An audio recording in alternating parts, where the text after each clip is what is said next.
नमस्कार बंधुरा श्रावणी रान्नाघरे आपनादेर सबाइके स्वागत जानिए आमी प्रतिदिनेर मतो आबारो आजकेर एकटा रान्नार भिडियो निये आपनादेर सामने चले एसेछि।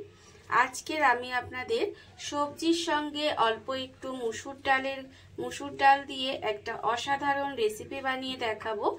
आशा करी आपनादेर भालो लागबे।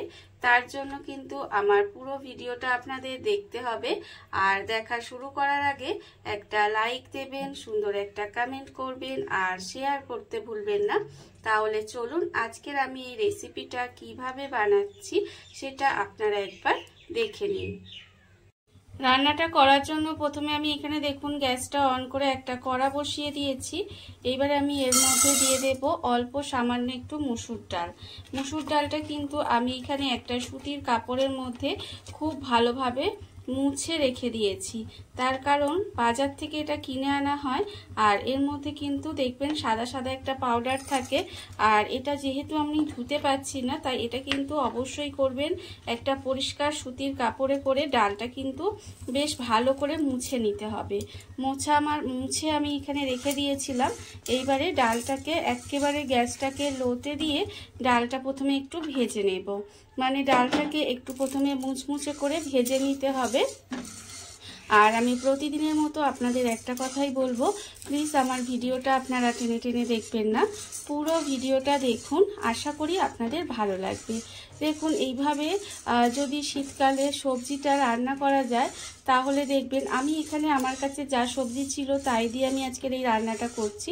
আপনারা কিন্তু এর সঙ্গে অন্য আরও যে সমস্ত সবজি আছে সেই সমস্ত সবজি দিয়েও কিন্তু করতে পারেন, খেতে কিন্তু ভীষণই ভালো লাগে। দেখুন এইভাবেই কিন্তু আমি মুসুর ডালটাকে প্রথমে খুব ভালোভাবে ভেজে নেব। মুসুর ডালটা আমার এখানে সুন্দর করে ভাজা হয়ে গেছে। ডালটা কিন্তু আমি এখানে সুন্দর করে ভেজে নিয়েছি আর এর থেকে কিন্তু বেশি ভাজার দরকার নেই। এইবারে আমি ডালটাকে আলাদা একটা জায়গায় ঢেলে নেব, ঢেলে একটু ঠান্ডা করে নেব। ডালটা আমি এখানে আলাদা করে ঢেলে রেখে দিয়েছি, ঢেলে একটু ঠান্ডা হতে দিয়েছি। ওটা যতক্ষণে ঠান্ডা হচ্ছে ততক্ষণ আমি রান্নাটা করব। দেখুন আমি কড়ার মধ্যে দিয়ে দিচ্ছি সরষের তেল আর এখানে কিন্তু রান্নাটা আমি সরষের তেলেই করব। তার জন্য আমি এখানে কড়াই বেশ কিছুটা সরষের তেল দিয়ে দিলাম। দিয়ে তেলটাকে কিন্তু প্রথমে খুব ভালোভাবে একটু গরম হতে দেব। তেলটা কিন্তু আমি এখানে প্রথমে খুব ভালোভাবে একটু গরম হতে দিয়েছি আর এখানে দেখুন গরমও কিন্তু হয়ে গেছে। এইবারে আমি এর মধ্যে দিয়ে দেব দুটো তেজপাতা আর দেব আমি একটা শুকনো লঙ্কা। তেজপাতা আর শুকনো লঙ্কাটা প্রথমে একটু ভালো করে ভেজে নিতে হবে। দেখুন এইভাবে কিন্তু আমি তেজপাতা আর শুকনো লঙ্কাটা দিয়ে ভালো করে ফোড়নটা ভাজবো। তারপরে আমি এর মধ্যে দিয়ে দেব একটু গোটা জিরে।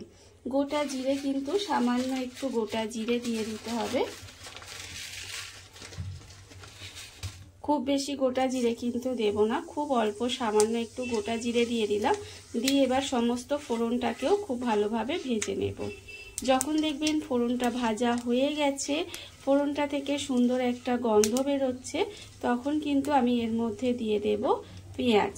এখানে একটা মাঝারি সাইজের পেঁয়াজকে ছোট করে কুচি করে রেখেছি, সেই পেঁয়াজটা আমি এখানে দিয়ে দিচ্ছি। পেঁয়াজটা দিয়ে কিন্তু পেঁয়াজটাকে খুব ভালোভাবে ভেজে নেব। পেঁয়াজটা কিন্তু এইভাবে একটু সময় ভেজে নিতে হবে। পেঁয়াজটা আমি এখানে একটু সময় ভেজে নিয়েছি। এইবারে আমি এর মধ্যে দিয়ে দেব, এখানে আমি রেখেছি দেখুন আলু, এইভাবে একটু ডুমো ডুমো করে রেখেছি। চিচিঙ্গাকে একটু ডুমো ডুমো করে কেটে রেখেছি আর রেখেছি এখানে কুমড়ো। সেই কুমড়ো, চিচিঙ্গা আর আলুটাও কিন্তু দিয়ে দিলাম। দিয়ে এবার সমস্ত কিছু দিয়ে কিন্তু এখানে একটু ভেজে নিতে হবে। সবজিটা কিন্তু একটু সময় নিয়ে এইভাবে ভেজে নেব। আর এই সময় কিন্তু সবজি ভাজার সময় এখন নুন দেব না, নুনটা দিলে জলটা বেরিয়ে যাবে, তখন সবজিটা খুব ভালো করে ভাজা হবে না। তাই এইভাবেই কিন্তু নুনটা ছাড়াই সবজিটাকে একটু ভেজে নেব। আর এই সময় কিন্তু একটু ঢাকা দিয়ে দেব, ঢাকা চাপা দিয়ে কিন্তু সবজিটাকে ভালো করে ভেজে নিতে হবে। আর সবজি যদি ভালো করে ভাজা না হয় তাহলে কিন্তু তরকারির স্বাদটা ভালো আসবে না। তাই একটু ঢাকা দিয়ে দিয়ে সবজিটা আমি ভালো করে ভেজে নিচ্ছি। ঢাকা দিয়ে দিয়ে আমি কিন্তু সবজিটা এখানে ভালো করে ভেজে নিয়েছি। আর এই সবজিটা কিন্তু অবশ্যই খুব ভালো করে ভেজে নিতে হবে, ভাজা আমার হয়ে গেছে। এবার আমি এর মধ্যে দিয়ে দেব আন্দাজ মতো নুন, আর দেব আমি এখানে হলুদের গুঁড়ো, আর আমি দেবো এর মধ্যে অল্প সামান্য একটু লঙ্কার গুঁড়ো দিয়ে আবারও কিন্তু এটাকে খুব ভালোভাবে মিশিয়ে নেব।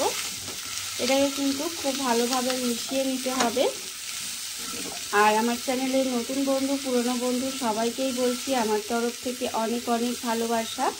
আর পুরনো বন্ধুদের বলছি যে আমার পাশে এইভাবে থাকার জন্য আপনাদের অসংখ্য অসংখ্য ধন্যবাদ। আর নতুন বন্ধুদের বলবো যদি আমার চ্যানেলটা সাবস্ক্রাইব করে থাকেন তাহলে পাশে থাকা বেল বাটনটা অবশ্যই প্রেস করে দেবেন, যাতে আমি যখনই কোনো নিত্য নতুন ভিডিওগুলো আপলোড করব সবার প্রথম আপনাদের কাছে নোটিফিকেশান চলে যায় এবং আপনারা আপনাদের সময় মতো সেটা দেখে নিতে পারেন। দেখুন কথা বলতে বলতে কিন্তু আমি এখানে নুন, হলুদ গুঁড়ো আর লঙ্কা গুঁড়ো যেটা দিয়েছিলাম সেটাও খুব ভালোভাবে মিশিয়ে একটু কষিয়ে নিয়েছি। আর এটা কিন্তু আমার কষানো হয়ে গেছে। এইবার আমি এর মধ্যে দিয়ে দেব জল। এখানে কিন্তু সবজি সেদ্ধ হওয়ার মতো জলটা দিতে হবে, খুব বেশি জল কিন্তু দেওয়ার দরকার নেই। জল দিয়ে দিলাম, দিয়ে এবার এটাকে ঢাকা দিয়ে একটু সময় রান্না হতে দেব। এটাকে কিন্তু ঢাকা দিয়ে দেব, দিয়ে সবজিটা যতক্ষণ না সেদ্ধ হয় ততক্ষণ এইভাবে একটু রান্না করে নেব। সবজিটা এখানে যতক্ষণ সেদ্ধ হচ্ছে ততক্ষণ দেখুন আমি এখানে যে ডালটাকে ঠান্ডা হতে দিয়েছিলাম সেই ডালটা কিন্তু এখানে একেবারে ঠান্ডা হয়ে গেছে। এবার এই ডালটাকে মিক্সির মধ্যে নিয়ে নেব, নিয়ে ডালটাকে কিন্তু গুঁড়ো করে নেব। ডালটা কিন্তু খুব ভালোভাবে একটু গুঁড়ো করে নিতে হবে। ডালটা আমি এখানে ভালোভাবে গুঁড়ো করে নিয়েছি, এটা কিন্তু গুঁড়ো হয়ে গেছে। আর অন্যদিকে দেখুন আমি কিন্তু এখানে সবজিটা একটু ঢাকা চাপা দিয়ে রান্না হতে দিয়েছিলাম। সবজিও কিন্তু ভালোভাবে সেদ্ধ হয়ে গেছে। দেখুন এখানে হচ্ছে আলুটাও কিন্তু এখানে সিদ্ধ হয়ে গেছে। সমস্ত সবজিগুলো কিন্তু এখানে খুব ভালোভাবে সেদ্ধ হয়ে গেছে। এইবারে আমি এর মধ্যে দিয়ে দেব যে ডালটা আমি এখানে গুঁড়ো করে রেখেছিলাম সেই ডালটা কিন্তু এর মধ্যে দিয়ে দিলাম। ডালের গুঁড়োটা দিয়ে এবার এটা খুব ভালোভাবে একটু মিশিয়ে দেব। দেখুন এইভাবে কিন্তু খুব ভালোভাবে মিশিয়ে দিলাম। মিশিয়ে দিয়ে আবারও কিন্তু এটা একটু ঢাকা চাপা দিয়ে রান্না হতে দিতে হবে। আমি এখানে চিচিঙ্গে, কুমড়ো আর আলু দিয়ে করছি। আপনারা এই শীতের যে কোনো সবজি দিয়েও কিন্তু এই রান্নাটা করতে পারেন, খেতে কিন্তু ভীষণ ভালো লাগবে। দেখুন এইভাবে আমি এটা মিশিয়ে দিলাম। মিশিয়ে দিয়ে আবারও কিন্তু গ্যাসটাকে একেবারে লোতে করে দিয়ে একটু ঢাকা দিয়ে কিছুটা সময় রান্না হতে দেব। ঢাকা দিয়ে আমি এখানে মিনিট 2 মতো এইভাবে একটু রান্না করে নিয়েছিলাম। দেখুন রান্নাটা কিন্তু দেখতে কতটা সুন্দর হয়েছে, ভীষণ লোভনীয় হয়েছে আর খেতেও কিন্তু ভীষণই সুন্দর হয়। দেখুন এইবারে আমি এর মধ্যে দিয়ে দেব একেবারে 2-4 দানা চিনি। এটা কিন্তু আপনারা চাইলে দিতেও পারেন, আবার যারা মিষ্টি খেতে পছন্দ করেন না তারা কিন্তু নাও দিতে পারেন। তবে এই অল্প সামান্য একটু চিনি দিলে এর কিন্তু একটা মিষ্টি হবে না, অথচ একটা নুন চিনির ব্যালেন্স আসবে আর খেতেও কিন্তু সুন্দর হবে। চিনিটা দিয়ে খুব ভালোভাবে মিশিয়ে দিলাম। এইবারে নামানোর আগে ওপর থেকে দিয়ে দেব অল্প সামান্য একটু ধনেপাতা কুচি। এই ধনেপাতা কুচিটা দিলে কিন্তু এর স্বাদটা আরও বেড়ে যাবে। দেখুন নামানোর আগে খুব অল্প সামান্য একটু ধনেপাতা কুচি দিয়ে দিলাম, দিয়ে এটাকে খুব ভালোভাবে মিশিয়ে নেব। মিশিয়ে ঢাকা দিয়ে একটু সময় এইভাবে গ্যাসটাকে অফ করে দেব, দিয়ে ঢাকা দিয়ে একটু সময় এইভাবে রেখে দেব। তারপরে আপনাদের পরিবেশন করে দেখাবো ঠিক কেমন হলো।